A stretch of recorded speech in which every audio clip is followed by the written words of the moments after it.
नमस्कार मित्रों। जापान के एक संत पुरुष थे जिनका नाम था होकाइन। विभिन्न देशों में, विभिन्न धर्मों में, विभिन्न संप्रदायों में, विभिन्न मतों में, पंथों में अलग अलग प्रकार से संतों ने जन्म लिया है।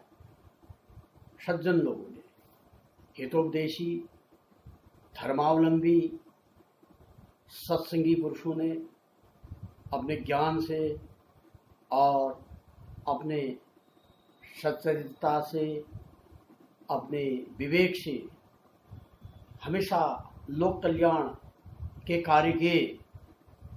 लोगों का भला, समाज का भला हर राष्ट्र में, हिंदुस्तान तो है ही, हमारा भारतवर्ष इसका नाम है। ये ऋषिमुनियों के समय से ये धरा पूजनीय धरा है। गायंत देवा किलगीत गानी धन्यास्तुते भारत भूमि आगे। ये तो देवता भी इस भूमि में निवास करने के लिए तरसते हैं, ऐसा भागवत में भी प्रसंग आता है। परंतु अभी ये देखना है कि हमारे देश के अलावा भी किसी अन्य देशों में भी कुछ समाज सुधारक या ईश्वर के भक्त, अध्यात्म को मानने वाले क्या ऐसे पुरुष रहे। तो ऐसे एक पुरुष थे जापान में, नाम था होकाइन। वो भी ज्ञानोपदेश करते थे। हर धर्म, हर राष्ट्र, हर पंथ में सभी लोग ईश्वर को मानते हैं। चाहे शब्द कोई गॉड कह दे, कोई अल्लाह कह दे, कोई खुदा कह दे, कोई कुछ अन्य ब्रह्म परमात्मा ईश्वर, राम रहीम कृष्ण कुछ भी कहे, लेकिन है उस परम सत्ता के से मतलब, उस ईश्वर से, उस ब्रह्मांड नायक से और उस परमेश्वर से। गंतव्य स्थान वही है सबका। तो होकाइन के पास एक सिपाही गया, सैनिक, कुछ क्रोधी स्वभाव का भी था। जब सभी लोग उनके दर्शनार्थी थे और उनका श्रोतार्थी उनके उपदेश को सुनते थे, तो सिपाही भी गया। सिपाही अपनी वर्दी में गया था, जो सरकारी वर्दी थी जापान में, और उस वर्दी के साथ उसने अपने कमर में एक तलवार, खुगरी कहते हैं जिसको, जो उसको सरकार की तरफ से मिलती थी, उसको लेकर के ही गया। अपनी ड्रेस में था। तो होकाइन को प्रणाम किया। होकाइन ने बैठने को इशारा किया और बैठने के बाद उस सैनिक ने प्रश्न किया कि आप लोग स्वर्ग और नरक की बात करते हैं, क्या ये स्वर्ग नरक कुछ होता है क्या, या खाली आप लोगों ने एक हवा मतलब आप लोगों ने खाली एक दूसरे को बेवकूफ़ बनाने के लिए ये धर्मोपदेश ये जो कर रखा है, कहीं यही तो नहीं है ये क्या स्वर्ग है और क्या नरक है, क्या होती हैं ये चीज़ें। ऐसा प्रश्न पूछा होकाइन संत से। तो होकाइन ने कहा, पहले तो ये बताओ कि तुम क्या काम करते हो। जबकि उनको मालूम था कि ये तो सिपाही है, तो फिर भी पूछा कि तुम क्या काम करते हो। उसने कहा, मैं एक सैनिक हूँ, सिपाही हूँ, मैं देश की रक्षा करता हूँ। मेरा काम जो है समाज की रक्षा करना है, देश की रक्षा करना है। तो उन्होंने कहा, ठीक है, तुम्हें देख के तो ऐसा मालूम पड़ता है कि तुम कोई भिखारी से भी बदतर हो। मुझे नहीं लगता कि तुम सिपाही हो। और जिसने तुम्हें सिपाही बनाया, सैनिक बनाया, वो कोई अहमक होगा। अहमक माने अज्ञानी होगा, कोई बेवकूफ़ी होगा जिसने तुमको सिपाही बना दिया। जब संत ने ये कहा तो उसकी क्रोध की सीमा न रही। उसने अपने बगल में जो खुगरी या खड्ग उसके पास था, उस पर हाथ लगाया और उसको बाहर निकालने की कोशिश की, डराने के लिए या मारने के लिए, या क्रोध आ गया हो, या सैनिक का स्वभाव है, उसको बुरा भी लग गया हो। तो संत पुरुष ने कहा, तुम क्या निकाल रहे हो, ये खुगरी, ये तलवार, ये मेरी कुछ नहीं बिगाड़ने वाली। इसकी धार जो है वह तेज नहीं है, पैनी धार नहीं है इसकी, ये मेरा गर्दन क्या काट पाएगी तुम्हारी खुपरी। जो ही ऐसा कहा तो उसको और घी में आग डालने के बराबर हो गया और क्रोध बढ़ गया सिपाही ने अपने खुगरी को निकाल करके म्यान से बाहर ही कर दिया। लेकिन संत पुरुष सामने डिगे रहे, वह बिल्कुल हटे नहीं, सामने से खड्ग निकालने पर भी उसको देखा रह गया। और संत पुरुष अडिग वहीं पर थे और संत पुरुष ने एक ही शब्द कहे, लो खुल गए नरक के द्वार। ऐसा कहा तो उसको बड़ा आश्चर्य लगा सैनिक को। उन्होंने कहा ये तो बिल्कुल अडिग हैं, निडर हैं, इतना मैंने करने के बाद भी ये जो हैं बिल्कुल अपने गर्दन को दिए हुए हैं। तो उसने अपनी खुगरी जो है अपने म्यान में वापस डाल दी। इतने में संत ने दूसरे शब्द के, लो अब खुल गए स्वर्ग के द्वार। तो सैनिक बड़ा लज्जित हो गया, वह वहां से सिर झुका के चला गया। इसका अर्थ क्या समझे आप लोग? एक तो यह कि संत की महिमा, उनका धैर्य, और दूसरी बात स्वर्ग और नरक, स्वर्ग और नरक ये क्या है? जब उसने खुगरी निकाली संत पुरुष के लिए तो नरक के द्वार खुल गए, अर्थात क्रोध, हिंसा, असत्य, झूठ, छल, काम, क्रोध, मद, लोभ, मात्सर्य, जो ये 6 रिपु हैं, अज्ञान, अविवेक, कुपथ्य, ये नरक के द्वार तो हैं। नरक इसी ब्रह्मांड में है, इसी मनुष्य योनि में, इसी ब्रह्मांड में, इसी मृत्युलोक में नरक है। जैसी करनी वैसी भरनी। व्यक्ति आत्मनियंत्रण को खो बैठे, प्रकृति के नियंत्रण के खिलाफ कार्य करे और जो भी ईश्वर के बनाए हुए विधान को उस पर छेड़ाखानी करे और निरंकुशता, कोई अंकुश नहीं, इस तरह से चला तो नरक के द्वार हो गए। समझे कि नरक के द्वार उसके लिए खुल गए और वह अपना तो गया, दूसरे के लिए भी नरक के द्वार उसने दिखा दिए। अब महात्मा का दूसरा था, जब उसने म्यान रखी अपनी तलवार को म्यान में, तो उन्होंने कहा लो अब खुल गए स्वर्ग के द्वार। स्वर्ग के द्वार क्या है?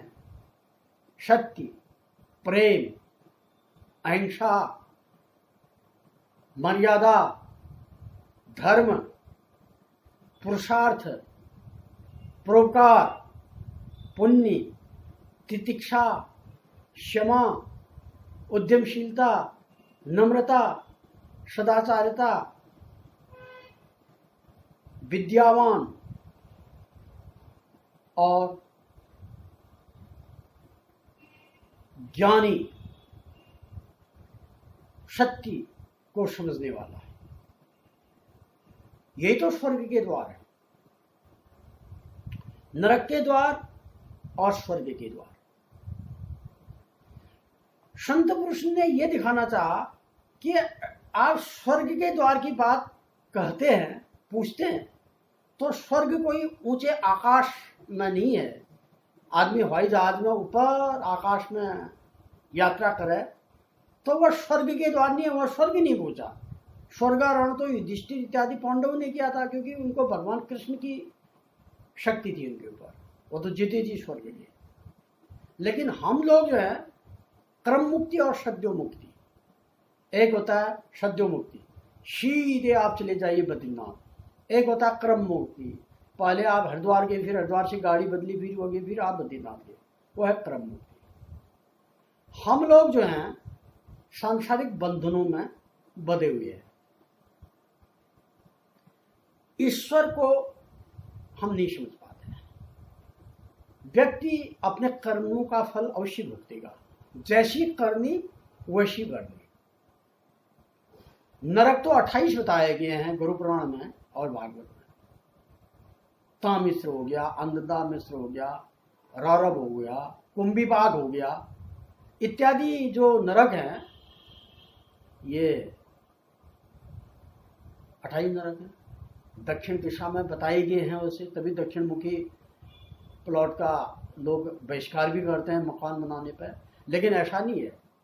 दक्षिण मुखी क्या मतलब, गुरु नानक ने तो अपने पैर पूरब को किए थे, तो काबा जो है पूरब ही, पश्चिम को क्या पश्चिमी, उत्तर को क्या पैर उत्तर को, दक्षिण को क्या, तो उनने तो ये सिद्ध कर दिया गुरु नानक ने, भगवान ईश्वर तो सभी दिशाओं में है, और पूरब का भी है, पश्चिम का भी है, उत्तर का भी है, दक्षिण का भी है। भ्रम के चक्करों में नहीं रहना चाहिए ज़्यादा। भगवान की कृपा, दक्षिण मुखी प्लॉट है तो हनुमान जी की मूर्ति लगा दो वहाँ। वैसे तो यम लोक में 28 नरक बताए गए हैं, लेकिन ऐसा नहीं है। स्वर्ग,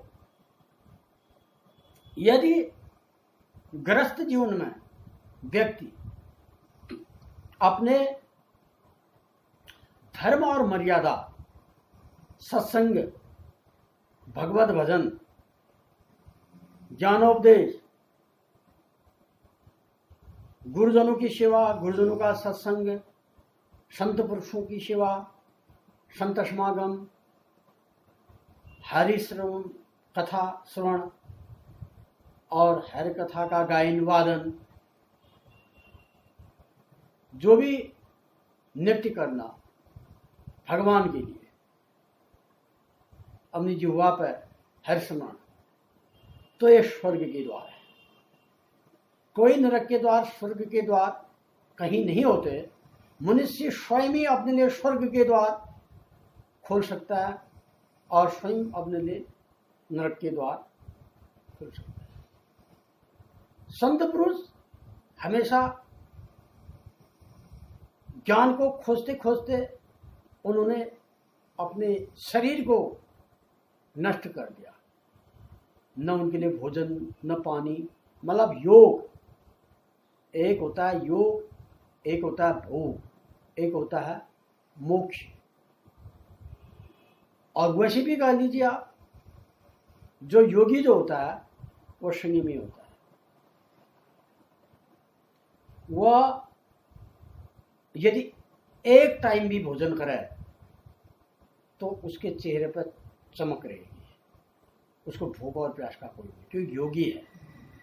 और भोगी जो है वह कितने ही मिष्ठान करे, लेकिन उसके चेहरे में उतनी चमक नहीं रहेगी।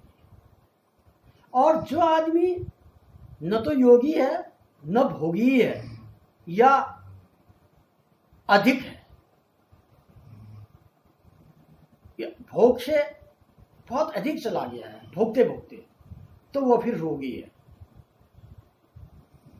वह मोक्ष की तरफ नहीं है। तो हमें रोगी नहीं होना है। योग से भोग और भोग के बाद व्यक्ति को मोक्ष की तरफ जाना चाहिए। और मोक्ष तभी मिलेगा जब हम सत्संग करेंगे। बिनु सत्संग विवेक न होई, राम कृपा बिनु सुलभ न होई। सत्संगति ही कथयित्यम न करोति पुंसाम का है। जाड्यं धियो हरति सिंचति वाचि सत्यम, मौनोनत्यम दीक्षित नोति गीति। ये जो है सत्संग का फल है। तो हमें अपने जीवन में धर्मोपदेश, ज्ञानोपदेश, संतोपदेश, हितोपदेश, वेदोपदेश, जो भी हमें मिलते हैं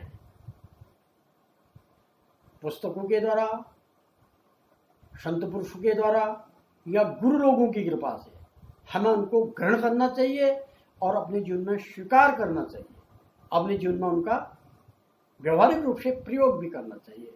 तभी हम सच्चा स्वर्ग प्राप्त करेंगे और नरक व्यक्ति खुद अपने लिए पैदा करता है। नरक कोई घबराने की जरूरत नहीं है, व्यक्ति को हरिनाम स्मरण करना चाहिए। अजामिल जैसे तो केवल अपने पुत्र का नारायण नाम कहने पर ही तर गए थे। मरा मरा मरा जपते जपते वाल्मीकि एक डाकू से जो है इतने महाकाव्य ने रामायण के प्रणेता रचिता अंगुलीमाल का आपने सुना था, सुनाई होगा। महात्मा बुद्ध के शरण में आकर के उसने जो है ज्ञानोपदेश लिया और उसने लोगों की हत्याएं करनी बंद कर दी, जो कि लोगों की अंगुलियों को काट करके उनकी मालाओं को अपने गले में धारण करता था। ये सब सत्संग की कृपा से है, वही स्वर्ग है।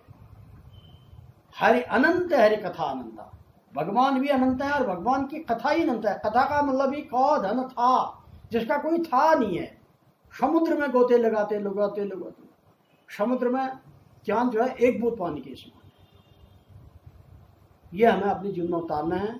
इन्हीं शब्दों के साथ मैं अपनी वाणी को विराम देता हूँ। अगले एपिसोड के लिए मैं आपको पुनः आप लोगों के दर्शन प्राप्त करूँगा।